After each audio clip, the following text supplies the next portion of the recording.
Tak banyak orang tahu sosok Letnan Jenderal Kakao Purn Hartono, Komandan Korps Marinir dan Kormar TNI Angkatan Laut Ketiga.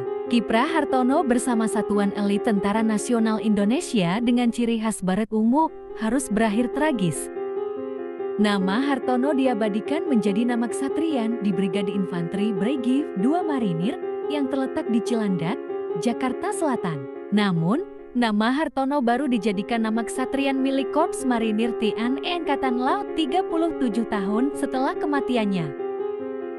Hartono merupakan purnawirawan perwira tinggi Pati TNI Angkatan Laut yang berasal dari Satuan Elit Korps Komando Kakao yang sekarang bernama Korps Marinir.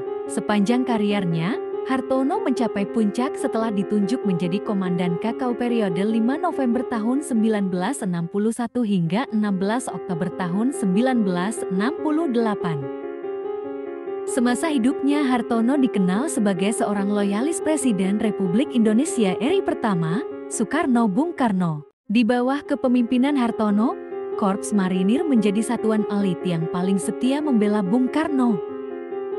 Bahkan saat kekuasaan Soekarno mulai runtuh, Hartono dan Korps Marinir tetap menunjukkan kesetiaannya.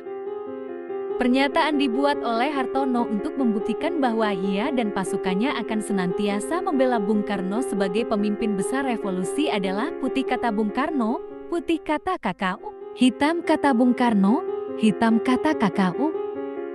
Setelah Soekarno turun tahta pada 12 Maret tahun 1967, dimulailah era kepemimpinan Presiden RI kedua, Jenderal TNI Purn Soeharto. Seiring dengan bergantinya kepemimpinan, Hartono pun dicopot dari posisinya sebagai Komandan Korps Marinir pada 16 Oktober tahun 1968. Oleh Presiden Soeharto, Hartono kemudian dipercaya untuk mengisi jabatan sebagai Duta Besar RI di Pyongyang, Korea Utara. Meski banyak pihak menganggap Hartono dibuang, namun ia tetap menunjukkan dedikasinya sebagai abdi negara.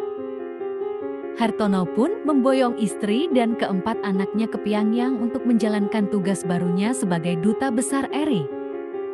Siapa sangka, pada suatu ketika Hartono diminta pulang ke Jakarta lantaran ada data intelijen yang menyebut bahwa dirinya terlibat peristiwa gerakan 30 September tahun 1965 yang didalangi Partai Komunis Indonesia. Tak gentar sedikit pun, Hartono pun menerima panggilan tersebut dan bertemu dengan Panglima Komando Pemulihan Keamanan dan Ketertiban Pangkop Kamtib, Jenderal TNI Sumitro.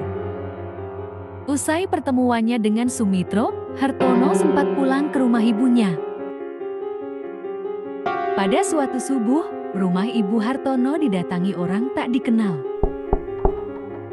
Tanpa curiga sama sekali, Hartono pun menerima kedatangan tamu tak diundang itu. Sementara, Ibu Hartono membuatkan minum di dapur untuk para tamu usai menunaikan ibadah salat subuh. Tiba-tiba, terdengar letusan senapan yang mengikuti kesenian subuh di rumah Ibu Hartono. Sang ibu pun segera bergegas ke ruang tamu untuk melihat apa yang sebenarnya terjadi. Alangkah terkejutnya sang ibu saat melihat Hartono sudah tergeletak bersimbah darah. Kepala Hartono berlubang ditembus peluru.